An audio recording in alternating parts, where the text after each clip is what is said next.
The price tag on that thing you just bought is lying to you. Not the store, not the brand, the number itself.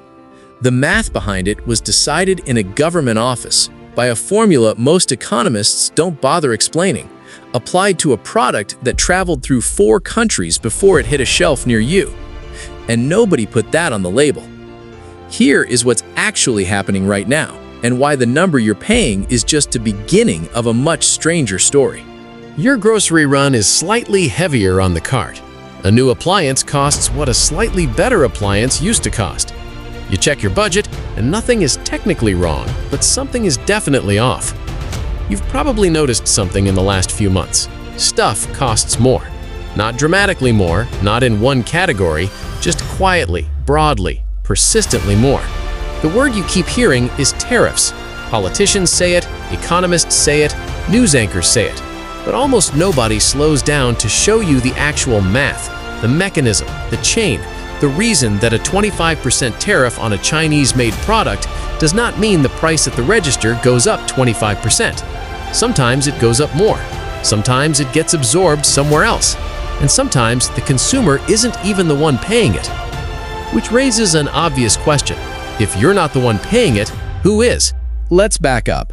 A tariff is, at its most basic, a tax. Not a fine, not a penalty, a tax.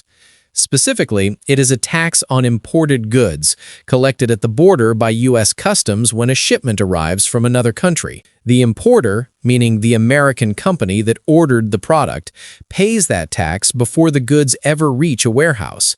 This has been true since 1789. The very first major piece of legislation the United States Congress passed after the Constitution was ratified was a Tariff Act. Alexander Hamilton was an aggressive tariff supporter. The federal government, for most of American history before the income tax, ran almost entirely on tariff revenue.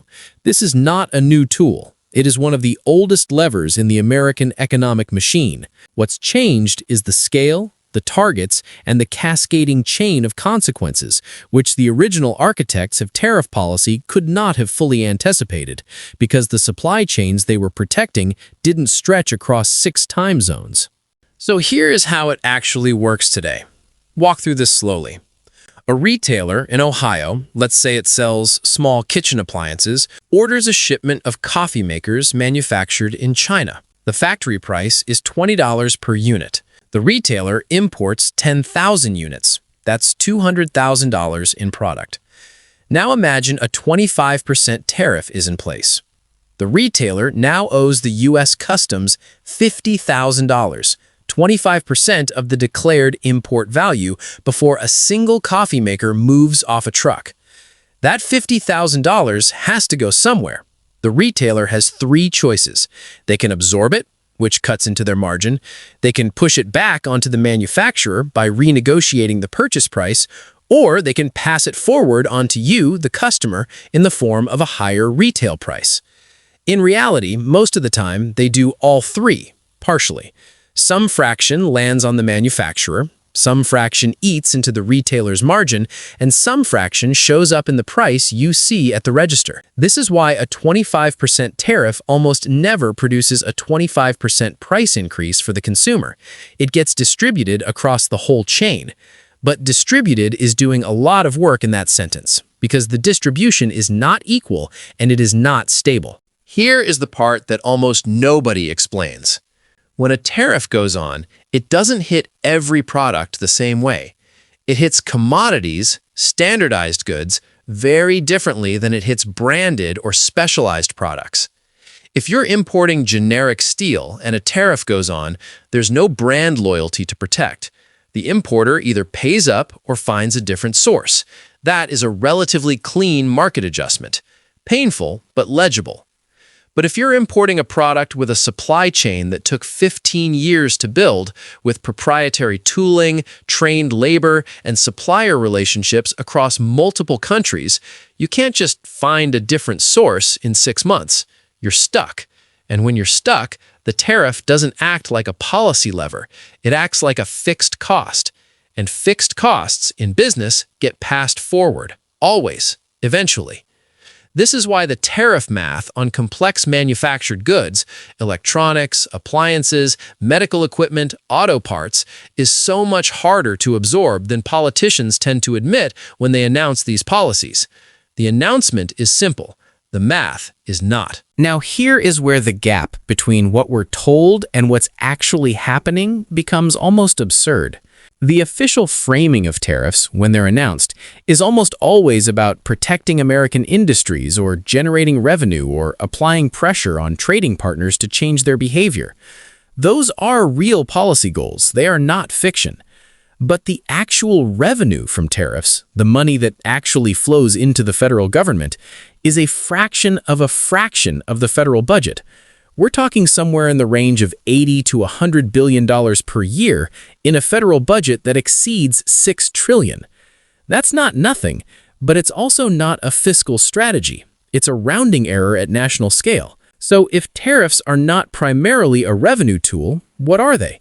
They are a pressure tool, a negotiation tactic, a way to make trade with a specific country more expensive and therefore less attractive until that country agrees to different terms.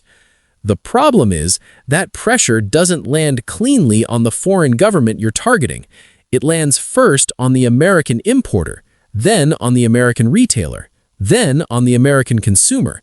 The foreign government feels it eventually, if the math gets bad enough, but the American supply chain feels it immediately, which means tariffs as a negotiating tool work by creating domestic pain with the goal of eventually creating foreign concessions.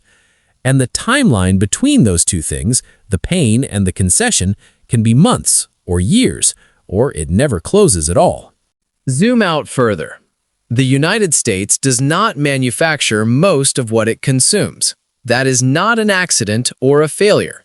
It is the result of 50 years of deliberate economic policy choices that concluded, roughly, that the U.S. should specialize in high-value services, finance, technology, intellectual property, defense, and import the physical goods that lower-cost labor markets can produce more cheaply. You can agree or disagree with that philosophy, but the infrastructure built around it, the shipping networks, the supplier relationships, the retail logistics, the pricing models, all of it was engineered for a world with low tariffs and stable trade relationships. When tariffs go up quickly and unpredictably, that infrastructure doesn't just absorb the cost, it seizes up. Companies stop placing long orders because they don't know what the price environment will look like in 6 months.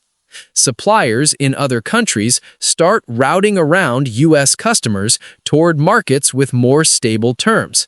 And the factories that were supposed to spring up domestically to replace the foreign suppliers, they take 3 to 7 years to build, if they get built at all. The jobs that tariffs are supposed to protect or create exist on a decade timeline.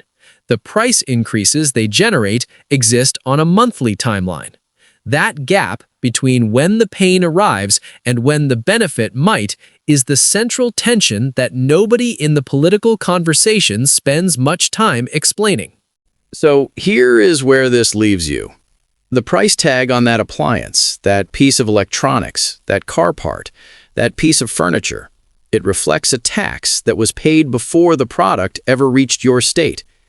It reflects a margin decision made by a CFO who had to choose how much pain to absorb and how much to pass forward. It reflects a supply chain that was built for a different policy environment than the one currently in place. And it reflects a bet made at the federal level that the downstream pressure will eventually reshape global trade in America's favor. That bet may be right, it may be wrong. The economists who study this disagree with more intensity than they usually admit in public. Some argue that short-term pain for long-term industrial independence is a rational trade. Others argue that the products that were supposed to return to American shores haven't and won't, because the comparative cost gaps are simply too large to close with a tariff. What almost no one disputes is this: the adjustment period, the window between "we imposed the tariff" and "the economy has reconfigured around it," is the period you are currently living through. The prices are moving in real time. The supply chains are recalculating in real time. The manufacturers and retailers and importers are all making decisions right now about how to absorb, deflect, or pass through costs that weren't there 18 months ago. And those decisions are landing on your receipt. The question nobody has a clean answer to is how long this window lasts. Because if American manufacturing does come back, if the factories get built, if the supply chains do reroute, if the jobs do materialize, then the higher prices you're paying now become, in retrospect, the cost of an industrial transition. But if the factories don't come, and the supply chains reroute to other countries instead of back to the US, and the trading partners find alternative markets, then the prices stay higher and the industrial base doesn't return. And there is no price tag that tells you which scenario you're living through. That math is still being written,